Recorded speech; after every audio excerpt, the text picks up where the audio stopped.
Hi, Max. Today we have a guest that really doesn't really need very much of an introduction, but I'll do it anyway. So he leads the prophecies operations and oversees its strategy. He often speaks at e-commerce, Amazon, and leveraging AI strategy conferences, and I've seen so many of his talks, and they're brilliant. He's also a writer. He has basically published the Amazon bestseller Cheaper, Easier, Direct.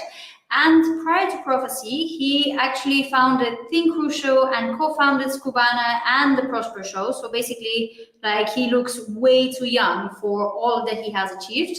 So without, and most important, I missed it. He's also a father, husband, and loves coffee and tacos, which also, I hope that we're not talking about the advertising tacos and the real stuff. So without further ado, it is Sir Chad Rubin. Hey, thank you so much for that intro. That was awesome. How are you doing, Chad? Yeah, thank you so much for being here. We're really, really hyped to be talking to you. I'm super excited to be here and grateful. Awesome. So, to be fair, like, Max has written a question which is pretty good and it's quite diplomatic. So I'm gonna tell you the first question that Max has written, and I'll interpret it in sort of like normal terms, which is, how can domestic-based Amazon sellers compete on price with sellers based in the same country as the manufacturers? Basically, translated in normal languages, how can Amazon sellers compete with Chinese manufacturers that are selling on Amazon? Yeah, so I think that's a great question. And like, everyone's been predicting the death of the Amazon seller for quite a long time. And it actually is just, it hasn't happened. And I think there's a few factors as to why.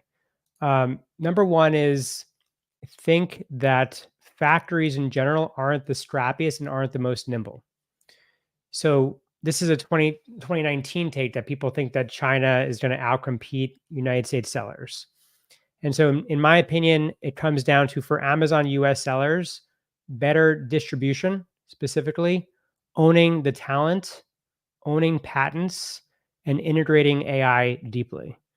I don't know a single factory outside of like Tesla and Apple that actually really innovates. And most of them are copycats, and most of the innovation happens on the brand side. And so to me, it's like, if you control the things that I've mentioned, you control the platform and you control the ecosystem. So when it comes to price specifically, in reality, I think here's like the big challenge around price is that the Amazon marketplace is like really inefficient. Okay, just like the stock market is inefficient. And when customers make inefficient decisions, the same way on the stock market, you get outcomes that aren't optimal. And so there's opportunities to actually leverage those inefficiencies for financial gain. And that's where pricing comes in. And so people don't know what the optimal price is. And the reason why pricing is so hard, specifically on Amazon, outside of the marketplace, is the fact that you have the second order of magnitude that happens when you change your price. It affects your ranking position. There's a second order of consequence that happens, and you don't know what the right price is. You don't know how Amazon's going to react. You don't know is it better to increase price or is it better to decrease price, and how to unlock that optimal price based on the demand on the marketplace and based on what the customer's willingness is to buy that product on the marketplace. And that's where pricing comes in. Oh, well, there's a lot to unpack there, Chad. But just to summarize, you think the way that domestic-based sellers can compete is innovation, specifically patents. You mentioned integrating AI processes that I want to unpack as well. What was the third one? Well, I said talent. Owning the talent. Owning the talent. Building better distribution networks. Deeply investing in AI and integrating into that business. Patents I mentioned. And so let's dig into that AI one then, given that we are the AI for e-commerce podcast, is what our listeners love talking about. So how can a domestic seller integrate AI in a way that means they're going to be able to outcompete a non-domestic one? Yeah. So A couple of things. Number one is like I think Chinese sellers are already sort of doing the bare basics around ChatGPT to localize language into their listings, right? That's like the basics, status quo that everyone is doing to compete. I think that there's this next layer around price, listing optimization, inventory management, and PPC that has yet to be unlocked. That once unlocked will be a massive competitive moat and advantage that other sellers won't be able to harness unless they actually are investing in the same AI tools that US sellers are. And typically it doesn't happen. So those are the areas that sellers are going to be able to outcompete and to make mounds of money before over Chinese brands, because the Chinese brands aren't innovating, the factories aren't innovating, they're just kind of copying, rinsing, and repeating. But if you actually are building your own models, or like for prophecy, for example, I'll just give you an example of pricing. If we have machine learning models that are better than anything that a human can do, and it's only being used by US sellers, Chinese sellers can't actually compete with what we have. And I think that you can say the same thing about listings being created. And by the way, like models are only as good as the inputs that you put into them. And so I think it's a lot of like listing creation, for example, or optimizing images is about what are the inputs going in? How good are those inputs? Because that creates the outcome for you. It's kind of like going to the gym versus going to the spa. Going to the gym, you need to put the work in to build muscle mass. You can't just go and just like receive and be like, hey, I'm just going to sit there and do nothing. It's what you put in is what you get out of it. And I think the same thing is going to happen around the software space in general, specifically as it relates to US sellers.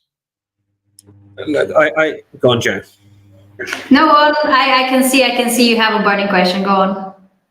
Well, I was gonna say, like, I understand the argument that, you know, there's software solutions. Obviously, I'm biased. I think eContent's one of them, which are innovating with AI. But I don't necessarily see that as a moat for domestic-based Amazon sellers necessarily, because like how can they, like, is there a way they can implement it in their own business? Because at the end of the day, your pricing algorithm that you build at Prophecy is going to be used by anyone who uses Prophecy. So yeah, there'll be some advantage gained at the beginning by using your tool, but surely as you know, as adoption grows, right, then like people are going to be using it. Eventually, if it goes well, it's going to be a big international success, like a Helium 10 or a Jungle Scout. Like, these are international companies, right? So there's no intrinsic moat there. Like is there anything that sellers can do? Well, by the way, like there's not a lot of overlap in terms of China, at least what I've seen being in the software space, specifically in e-commerce and Amazon for the past 10 years. I actually don't see a lot of Chinese brands adopting software in the United States. Outside of Helium 10, let's just say in Jungle Scout, there's not a massive adoption of US tools. I'm going to put that out there. Like, prove me wrong, tell me that I'm incorrect, but that's what I've seen across every single category in our space outside of Helium 10 and Jungle Scout. And those tools are just displaying research opportunities, pretty much. So then the question is, like, okay, well, if Chinese sellers don't adopt these tools, only US sellers do, that already is a competitive advantage. Yeah, I kind of get that point, and I think, you know, talking with, we talked with Amy Weiss a few months back, and a few of the people that frequent China quite a lot, and there is generally the I guess the agreement that China is yet not quite caught up with sort of the AI hype and the, I guess, the day-to-day utilizing of AI. So I think probably the adoption curve will be a little bit delayed. Let me clarify a bit, because I think actually China does have AI, and they have really good like language learning models that they can use to localize their text and their bullet points and whatnot. However, I think at the end of the day, the reason why I put in 2.4 million into Prophecy was specifically because the models that we're building aren't off the shelf, right? We're building from scratch. We're AI native. And what that means is that we have something that others can't find off the shelf. It's almost like if you invest in your own tooling versus you go to Alibaba and you find something off the shelf. The difference is night and day. So like, for example, Ridge Wallets isn't actually going to Alibaba.com and buying their wallets and just selling them on Amazon. They're highly configurable, right? They have patents around it. There's reasoning around a lot of the decisions that they've made around the product design itself. And so for me, going back to Prophecy, we have built models that you can't find off the shelf. And so to me, the market and the competitive advantage that we have is massive in that sense. And not one that China can just rip off, and their R&D strategies to rip off and duplicate. They can't rip off and duplicate it because the essence, the magic, everything that we build is in our models. You can't actually replicate that. And in order to replicate it, you have to actually double down on Prophecy, and they don't have a budget. Chinese sellers don't actually pay a lot for software. Like their budget for an ERP system is like $10 a month, whereas Stubana, when we sold, we were typically charging $30,000 a year for our software. Like Chinese brands would never pay that amount of money. Yeah. And I wanted to touch upon one of the really interesting things that you said, which was around obviously kind of all of these tools, the AI tools work, like their efficiency is based off what you put into them, the context that you include, so garbage in, garbage out.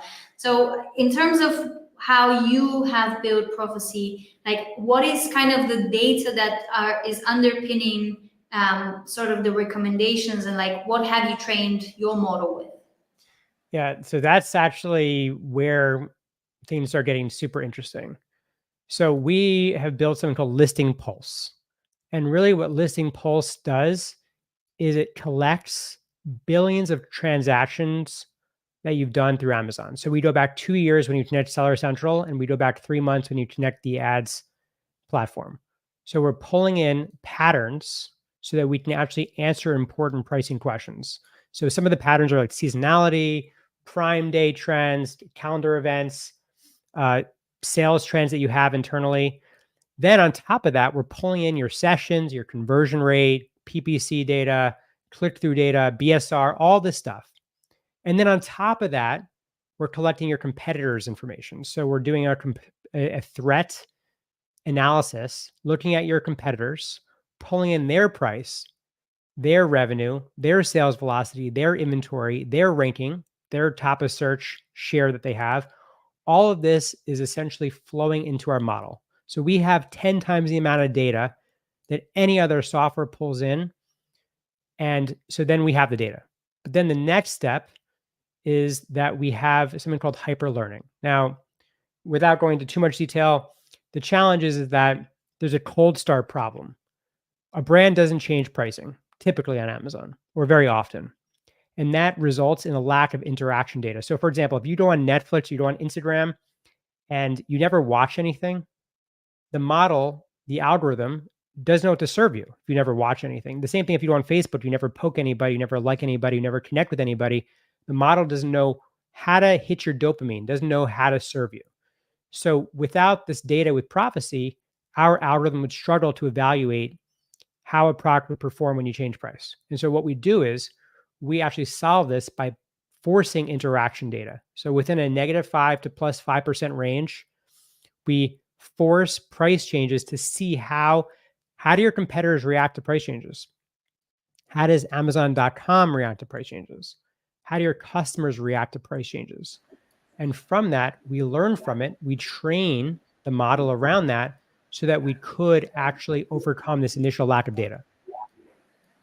Got it. And I'm sorry, Max, but I'm going to jump again because I have like a follow-up question to that. So this is really interesting because, I mean, when I've worked with so many clients, and like most of them just kind of have had the same price for, I don't know, 3 years. So no messing around. And there's obviously, I'm sure that you are very aware of this kind of worry that if you change the price even minimally, you're going to be like basically punished by the algorithm, you're going to lose your ranking and so forth and so on.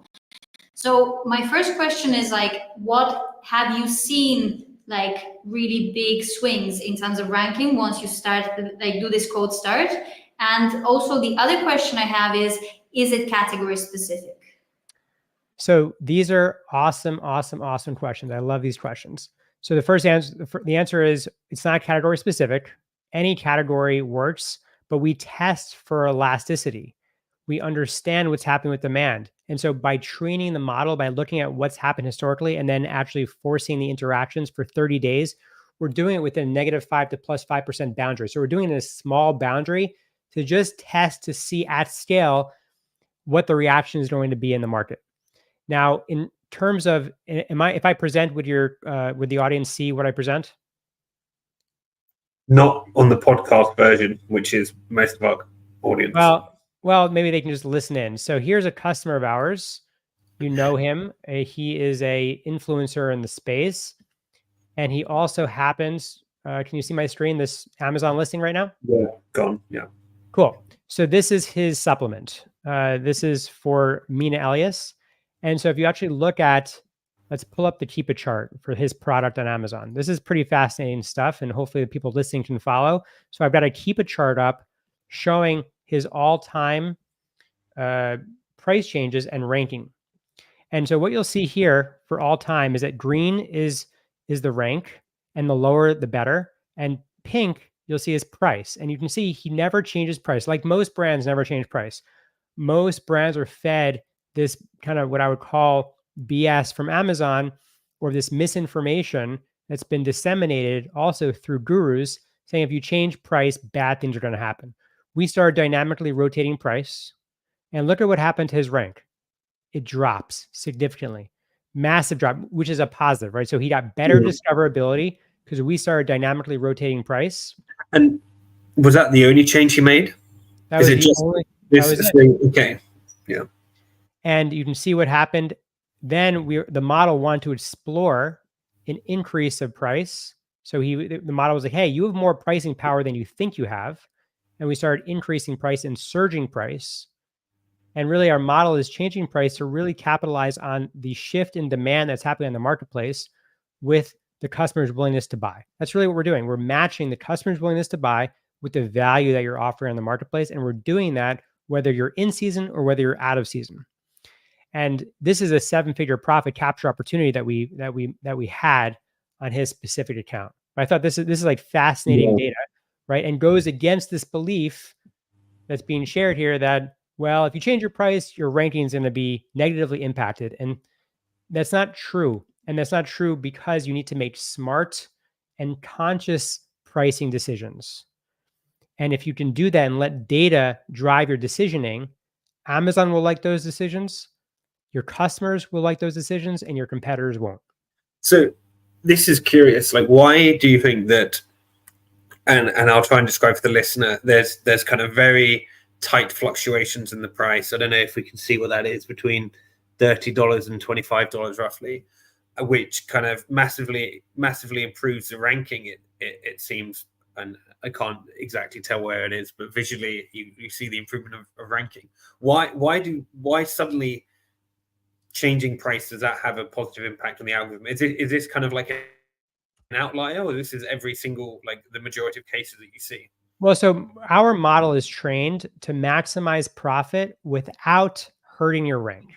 So our job is to harvest profit from mature, fast-moving products without hurting your ranking position. So in this case, right, this was an example of just in this graph, what we see, sorry to cut you off, is price increasing, fluctuating, and then increasing, and rank improving. So I mean, is this has to be an outlier, right? Or are you saying this normally is? It's not an outlier. It's not an outlier at all. In fact, all of our clients are seeing typically a 10% increase in profit. Now, Mina specifically, I mean, we're talking about millions of dollars that we've delivered to him. So this is like a positive example. But on average, customers see a 10% lift in their profit without hurting their ranking position. I understand. Sorry, just to get into it, I understand how you can increase your price, even slow down sales in some cases, and you'll still have more profit. It's kind of like that Laffer curve of distribution, but specifically the ranking improvement, which is what we're looking at here. Why does changing the price seem to improve the ranking? Is that one an outlier and just happen normally? You get the 10% in profit, but the ranking doesn't change, or do you is there something about changing the product kind of very frequently over a short pace of time, which is improving the ranking in your so based on my experience, there's two things that happen, right? I think that he has been underpricing his product for a long time, and the perception of his price increase created more demand. I think that there's a second order of magnitude that's happening specifically as it relates to Amazon with pricing, is that when you actually are changing price on Amazon, you're fine tuning that price and you're matching demand with the buyers with the value that you're offering, and that helps with conversion rate. And so if conversion rates are now suddenly increasing, Amazon's rewarding you for that behavior. Got it. So you think it's the price is leading to people assigning more value to the product mentally, and therefore converting higher, which is improving his ranking and his profitability. Yep, raising the price led to, in this case, I think, increased perceived value, and they were rewarded for it. And I don't know if it was in our podcast or whether it was another conversation that I've had, but there was a whole theory, which is that in the end, like the Amazon algorithm also cares about how profitable you are, and increases in profitability also. That was our podcast, Joe. It was our podcast, right? We have the best guests and we have the most advanced conversations. That was our podcast. Yeah, that was Neil. Yeah, exactly. So this is the thing. I think it does matter, and it does matter to Amazon how much money it makes off as well, because they take their cut. So yeah. Now, how does this relate back to Max's initial question, which was, to me, the platform in itself on Amazon is moving towards a battle of who has the best models, and the person or brand that has the best models will win. And that is, to me, the next phase of Amazon is going to be the phase of the algorithmic brand. And this algorithmic brand has played out in the financial markets already, right? And now it's playing out in a different commodity market, which is on Amazon. It's just a marketplace where you're selling widgets. You're buying low and selling high, hopefully. And so the one that has the best model across listings, across inventory, across PPC, and across price will win. So I mean, this was not my question. Go on. Do you want to say something? I'll go. So we love talking about this. We love talking about the new algorithms and Cosmo. So how have you seen, since you brought it up, have you seen kind of this transition to Cosmo? Have you noticed any changes in your modeling and in the ranking, and then B, how is price impacting the new algorithms? So we haven't seen any. We're doing standard work where we're going back over years, understanding patterns and capitalizing on those patterns in real time. Nothing has changed on our side that I've noticed or detected around Cosmo or new changes that have happened, outside of the fact that we are capitalizing on demand that exists.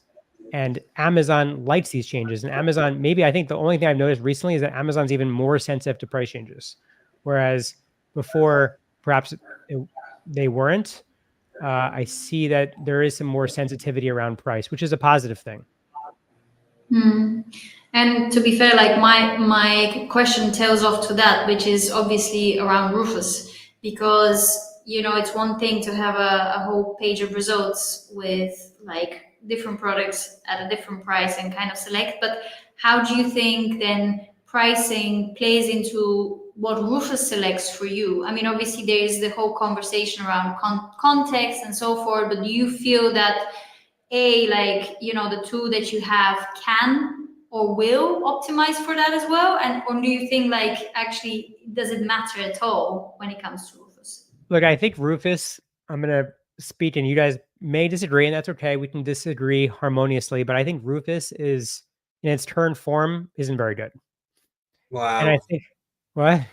I disagree, but go on. I think it's not very good. I never use Rufus, it gives me not great results. I think over time it will improve tremendously. But in its current form, to me, it's not very good for product research. I mean, I'm a very advanced product researcher. I really care about the quality of the products I bring in my house. It doesn't mean that it's not going to be useful in the future. Let me spin something back to you as someone who cares about pricing. How do you feel about Rufus? You know, all of us Amazon kind of associated people have Kepo or Camel or something plugged into Amazon, but the average shopper doesn't, right? But Rufus will tell you the price changes on the product. How do you know that? Surely that's useful for your customer. Yeah, I mean, it's the question then is like, how much are people going to be using Rufus? How much are people going to trust reviews or trust the platform or Amazon to give you quality results? I guess the next question is like, are they going to be asking like, what was the last 30-day price point of this product? And if that's the case, to me, my response is that something that Jay-Z said that always stuck with me. Jay-Z, the rapper. He said, I have 99 problems, but well, no, it's actually, he said this quote, it was great. It was real, recognize real. And what I think that means is when real sees real, it's sort of like a respect or acknowledgement. And I think it's the same thing when it comes to AI. The only way to understand Amazon's AI is to recognize it with another AI software. And so when it comes to, like, let's just say Rufus does make changes or Rufus actually has an impact, which I believe that we're not seeing that right now. But when it does start to take over and when search becomes more LLM specific, we're going to be prepared to capitalize on it. Why? Because at the end of the day, right, demand and the elasticity of demand and the conversion rates is what Amazon really cares about. They want to make sure that they're delivering the proper product to the right customer and they're going to actually pay for that product. And so whether it's traditional search or it's actually Rufus, to me, it's not going to change. The only thing that's actually, I think, most important is actually the AI, recognizing other AI and knowing how the AI works so you can actually capitalize on it and apply it with significant leverage to make you a lot more money. So also, Mike, this is the thing, like, you know, I think you are quoting Andrew Bell's post where he showed how he used. Oh yeah, sorry, it was Andrew Bell. But you're not from Twitter. That's true. This is all over. I've seen like high respect to Andrew Bell, love him, but there's been like multiple reports on this on Twitter, like multiple people saying it. Andrew may be the first on LinkedIn, but yeah, like not just like gurus. Like I'm talking people. I follow the hashtags of Rufus and Cosmo, so I just see like normal customers, like random kind of everyday folks with like 10 followers being like, oh, Amazon just showed me the price of the product. So but anyway, well, this is very bizarre because technically Rufus has been pre-trained not to talk about anything to do with like current pricing, so I'm not really sure how it's happening unless they are like, unless it's hallucinating or it's like they've changed basically the general prompt. So at least when I went tested it basically always comes back with, I can't really tell you anything about pricing. So I don't know. Maybe it's a glitch. So I'm on Rufus right now. Give me the best resistance band for my pull-up bar. So Chad, as you're doing this, and I know you're big on Twitter as well, and you kind of rail against the gurus on Twitter, which I love. But on this Rufus stuff, when I see kind of the gurus slamming Rufus and go, oh, it's terrible, no one's ever going to use it, I just like to remind everyone that Amazon originally launched search not as a search bar, but they launched it as a nodal search, right? The same way that Yahoo was built, where you kind of had nodes and I don't know, I didn't even use a Yahoo, but whatever it was, like the pre-internet where you would click through nodes and kind of, click all the way down, and you go through training equipment, rate bands, blue ones, and then suddenly you'd have like 10 at the end that you'd choose.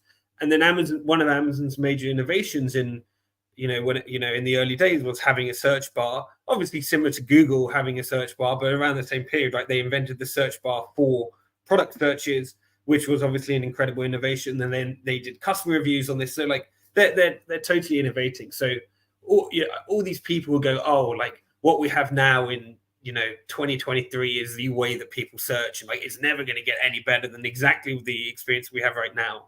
I think it's such it's not just kind of people want, and I'm not saying you, I'm just saying, people who are railing against this, not understanding like how history has worked, but also just like, come on, like, of course it's going to improve. Of course the experience is going to change. It's impossible to think that in 50 years, in 20 years, in 5 years, how we are shopping online now is going to be the same as what it was, at any previous point in time. Like that's ludicrous. Like that's. I don't know. Here is the thing where I kind of disagree. I think you have to go back to human psychology. People like choice, and people like to feel in control, and people have FOMO. And this is why, like, a chatbot just coming back with like 4 measly results and saying these are your best 4 choices, whatever the universe of things that I've said about my preference is, like, I don't think most people will be satisfied with just trusting in those 4 choices. I think people want to have more choice. I think people I think there will be probably a hybrid, but I just don't see it that I think they like convenience. If it gets them to the product faster and it's a better choice, good price, they'll go for the most convenient option. Like people go for the least path of resistance possible. And yeah, I think maybe, Chad, you're demonstrating it. Maybe right now as we're recording this in October 2024, Rufus isn't the least resistance path. It's easier to go through the search, which obviously they spent 10 years, 20 years building, and they spent 4 months building Rufus. But come on, like, give it a year, give it 2 years. There's no way that the how it works now is going to be the final Amazon search, forever. Yeah, no, I agree. I think that we're in the first iteration. I mean, even if I just used Rufus just now, right? First of all, Rufus, it says Rufus beta. Second, I typed in, give me the best resistance band for my pull-up bar. And by the way, I just bought this resistance band, and the one that I bought doesn't even show up. Now, I am a sophisticated individual who did a lot of research to find my resistance band that I wanted for my pull-up bar, but it's not listed out of the, let's see, they gave me 1, 2, 3, 4, 5. They gave me 5 choices. I think what's really interesting and fascinating, I think you're right. I think, Max, you're absolutely right that what you see today will not be tomorrow. And we are moving so fast. Even Claude just came out with last night. Oh, yeah. I thought it was going to be a lot longer to get to this point. Yeah. Claude launched an agent. It's like ludicrous, right? We are living in the best period, moment in time in tech history. And by the way, it's only going to get better from here. I think Rufus gets a lot better from here. I do want to say, though, what the question then is, like, what's the impact on Amazon, right? Like, what does this mean for Amazon brands? And where does it go from here? And what does that mean for incumbent software providers? I think that's something that we need to dig into, because, like, for Amazon brands with Rufus showing 5 results, but there's, let's see, if I type in actually pull up a resistance band pull-up bar, let's see how many show up. Resistance band pull-up bar, 541 results on Amazon, but Amazon Rufus only showed 5, which means that, like, the rest of the platform is not even. Let me ask you a different. Let me play devil's advocate here, because I love doing this. How many of those resistant bands, or the 500 and whatever, are essentially the same thing from the same factory with a different label on it? 1,000%. I think that they need to go. So why are we pretending that it's a better experience that someone is going through and basically, oh, this resistance bar had a designer from Fiverr compared to this one, which had a designer from like a really expensive agency? Like, oh, yay, I mean, it's the same stuff, right? It's not, but like, I guess my resistance band that I bought is like super unique. And no, I agree. Some products will be better. Max, like, if you think about it this way, like, we'll basically destroy competition and we'll destroy innovation, because if we have a chatbot that always goes to the 5 best sellers, what is the point of being an Amazon seller? Because it will go to the best bar for Chad, and Chad is, as he says, a sophisticated, he trains, whatever. He's got a different need buying a resistance bar than a pregnant woman or a large person, Yeah, right? but Like, there's a different.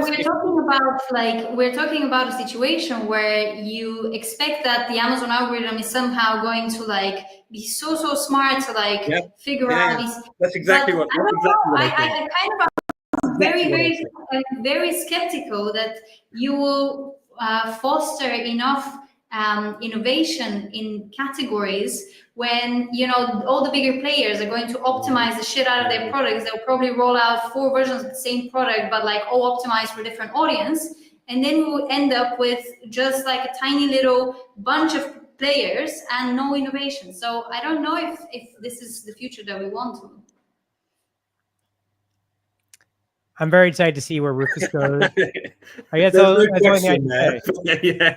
I'm excited to see where Rufus goes. I can't imagine them integrating like price history into the search. Like that wouldn't really benefit Amazon at all. And so like I think I go back to Amazon's like their core values. And when you think about Amazon, Amazon does everything around their core values. And like the first thing is Amazon is super customer obsessed, and they want to always have the lowest price. And that is not always the case on the Amazon platform. And so I don't think Amazon wants to expose themselves to price. I think they want to expose themselves to having the most amount of reviews. And I think they want to pay to play on Rufus. And I think they want to create personalized recommendations for people. But I don't see it impacting price. I do see it impacting the SEO space a whole lot more. And keyword research is going to change. Yeah. And hopefully the results even get better. Like I want results to get better so that I don't have to spend an hour of my day sifting through Perplexity and Reddit to find the best pull-up bar resistance band. Yeah. Well, let's get it back onto price. Because this is your expertise. So another question I wrote down here: have you seen a viable strategy of sellers pricing in different subcategories with less competition to get ahead in pricing? I got with that question. Does that make sense? So selecting subcategories. Let's say there's 2 subcategories: resistant bands and resistant band sets. Right, 2 different browse nodes. You could. Have you seen people kind of picking which browse nodes to go in, and maybe kind of saying, "Oh, I can go in this one, have a bigger price, better price, and more sales, basically, from being strategic on how I list the product." Like we're not. I mean, customers are already choosing their node by the time they come to us, right? We're just optimizing elasticity, doing regression testing, pulling all those patterns I shared earlier. So they're already picking their node before they even come to us. Mm-hmm. I would say brands do like to have a pricing strategy, and they come to us and we help them come up with their pricing strategy. So it might be that there's a pricing strategy around like a decoy strategy. Are you familiar with the decoy strategy? No. Okay, so a decoy strategy would be like, let me see if I can actually give an example. So let's use a loss leader strategy. So let's use Zule as an example with the garlic press. So his garlic press, if you type in garlic press, he's #1 on Amazon organic. He doesn't use a lot of PPC at all. And he essentially is driving people to his listing because, well, A, reviews, but B, when he first started, it was all price centric. So he drops his price on the matte gray silver garlic press, but then has other alternative prices for the other colors, the other variations. So that'd be like a loss leader strategy. Now, a decoy strategy might be you're selling a garbage bag. You're selling a black garbage bag, a 1-pack, a 3-pack, and a 6-pack. Okay. The 1-pack is FBM and it's a high price. And then the 3-pack is FBA. And on a price per unit basis, it's way lower, but you get economies of scale. So you make more money on that product. So we help them come up with like pricing strategies when they come to Prophecy. And actually, because these are probably quite a lot of, we talked a lot about mature products, like how should sellers approach a completely new product launch, like when it comes to pricing strategy? Yeah, so that's sort of outside of what. So we have 3 different models. We have one model that optimizes profit without hurting your rank. We have another model that optimizes for revenue, and we have one that targets velocity. So the closest we can come to like ranking when you first launch a product is using our velocity model. The velocity model doesn't require past history, and really price has an inverse relationship with demand. So at a lower price, you increase demand. What does that do? That increases conversion rate. And what does that do is that has a knock-on effect of increasing your ranking position. So that's the strategy that we would set up for someone who came to us with no sales history with a new product, is that we would use pretty much prophecy to hit a specific target velocity. And you can set up other like nuances around like, hey, do I want to maximize, do I want to like protect my profit around gross profit? Do I want to protect my profit around net profit, which is after ad spend? Or do I not care about my profit at all? And I just want to rank. So we would help, our platform would help set that up, and we would do rotational pricing to drive that behavior. What's the strategy behind just going hell for leather and trying to get up the rank? The strategy behind it essentially is just like we're trying to drive velocity. Does that mean lower prices basically? Yeah, that means lower prices.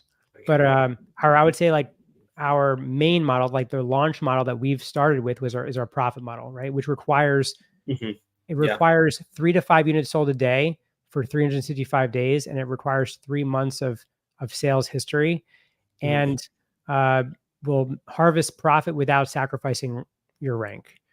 Yeah.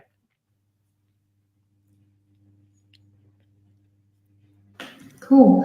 And I want to actually like maybe take a little bit a step away from Amazon for a second and actually talk about the other elephants in the room, predominantly Temu and Shein. How do you feel these two kind of like, I guess, disrupt the entire seller environment? What is the impact on pricing that these kind of bring into the game, and how are you thinking about them? So I think, so the way that I think about props is I'm always thinking about price, and I'm thinking about the future of e-commerce as it relates to price. So, I mean, we're the first sort of Uber style surge pricing platform that exists on the market for private label brands. Like there's not one out there that does what we do. And I believe that this dynamic pricing could be employed across other marketplaces. Shein, Temu, TikTok, all these platforms are price driven. I mean, the merchants or the customers are price conscious, no matter if you're in retail or you're in e-commerce. And I think dynamic pricing is going to be a much bigger lever as we push forward into the future, whether it's Amazon or any other platform. I think that like the concerns around, I am like concerned around Temu and Shein specifically, because you have Chinese sellers selling into the United States who don't pay taxes, where it's not a level playing field, right? They're not paying any taxes, any income taxes or sales taxes for that matter. And the problem then is like, well, what is the government going to do about it? And like putting tariffs on goods actually is a even further problem for the brands that sell on Amazon and anywhere else in the United States. So I don't see that as a solution. That's like a long answer to your question, but that's sort of like where my mind goes when I think about like Temu and Shein specifically and selling in the United States. Makes sense. So I guess we know who you may be voting for, but in terms of no, not specifically. I think the tariffs. Wow, you don't make comments like that on the podcast, man. I just want to say, like, what I'm saying is that the tariffs are actually a bad thing for U.S. brands, but I don't think that either party has a solution to this. No. To this problem, because the tariff, like, there's no more factories in the United States to manufacture stuff. So then you're putting a tax on tariffs from China. There's no production facilities here in the United States outside of Teslas and dishwashers. So then like the impact is negatively on U.S. brands. So I think that there has to be a different kind of government intervention, if at all, that needs to happen, so that so that it could be a level, fair playing field. Yeah. So just out of curiosity, like from my perspective, a lot of my customers, I've noticed in the last 2 months, have really been kind of pushing us. Oh, Shane, when you're launching Shane, when you're launching Temu, like it seems just from what I'm just hearing from customers that, you know, US and European based sellers are actually starting to really take this seriously. Have you seen that on your side? Look, I've been in these cycles before. Jet.com was taken seriously by every seller that was out there, and we know what happened to Jet. The same thing happened to Wish.com. Now, maybe this time could be different, but I think like ecom in general, people love they have shiny object syndrome. And like the next newest best thing that comes along, and suddenly everyone's talking about it, but doesn't mean they're actually capitalizing on those opportunities. So I look at right now, I'm viewing Shein and Temu as another Jet.com and another Wish, and that all had trajectories that went away over time. Yeah, it's an interesting perspective. Go on, Jay. Yeah, I actually, because we have only very few minutes, and I actually really want to hear about Chad's journey to basically here. And I mean, I basically rattled through your bio, and it was super impressive. And I would love to hear a little bit about the story. Yeah, I guess the quick short of it is 20 years in ecom, and it's all about solving problems. So I started in 2006 reselling on Amazon. Then I started my own brand. Margins were very different back then. And then I started a software company to manage my inventory, solving that problem around multi-channel inventory management. And then, of course, the Prosper Show, which there was no community for Amazon sellers at the time. So we created one. And now with Prophecy, dynamically changing pricing because nobody was doing it. And using AI, being an AI native company or AI first company in the space. So yeah, my journey has been just like solving problems and building cool shit and selling that cool shit. I'll ask you wait. He didn't touch upon something. Favorite taco flavor then? What? Favorite taco flavor? You said you're a fan of tacos. Oh, favorite kind of. I mean, I like breakfast tacos. So like when I go to Austin, Texas, they have a lot of breakfast taco spots. Don't even know what that is. But so I was going to ask selfishly. You know, you've been a first mover into a lot of different places, right? Communities and pricing and a few other things you just mentioned. How do you kind of, on a business level, just keep yourself ahead of the competition? You know, as we know in this space and Amazon space, and you know, Amazon sellers and Amazon service providers, like there's always a fast follow, there's always a copycat. How have you managed to kind of stay ahead? That's a good question. By the way, none of this is easy. I am a bit of like a contrarian. Like, you know, we had some I wouldn't say disagreements, or, you know, positive friction being created on this call, right? And I think the most important thing is to have a strong point of view. And because like in order to win in any space in businesses, you have to be non-consensus and you have to be right. And I've been lucky where I've had that happen in my career, right? In all these places, certainly it took a lot of effort, but so I think that is extremely important, is to be non-consensus and to be right. And so to have a point of view and to think out of the box and challenge the status quo, which very few are willing to do. Fascinating. Well, I think that's a great place to wrap it up, Chad. It's been a great conversation. You know, we love to have the lively conversations on here. So I hope you enjoyed it as much as we did, and listeners, I hope you enjoy it as well. If people want to find you, where should they reach you? Yeah, I'm always posting thoughts on Twitter or X under Chad Rubin. Same on LinkedIn. You can find me under Chad Rubin. And then, of course, if you want to check out Prophecy and you want to make more money, check out Prophecy. That's PROFASEE, prophecy.com. and you can use promo code MAX for 50% off Oh, wow. for new customers. Hey, why not Joe? What is No, no, this? no. All right, I'm surprised by that. Max Chat, or we're Joe. gonna have to have a chat afterwards. Oh, All right, love use promo code I just came up with on the fly, but we can do Max Joe. Yeah, Max that's better. Joe Fine. for the promo That's code. better. It rolls off the tongue. Final question. What's behind the name of prophecy? Two things. One is the word prophecy is biblical, right? It's prophetic. Okay. So you're essentially predicting something's going to happen in the future. Mm-hmm. And so I really like, first of all, I love studying historical biblical events, number one. So I like the word prophecy.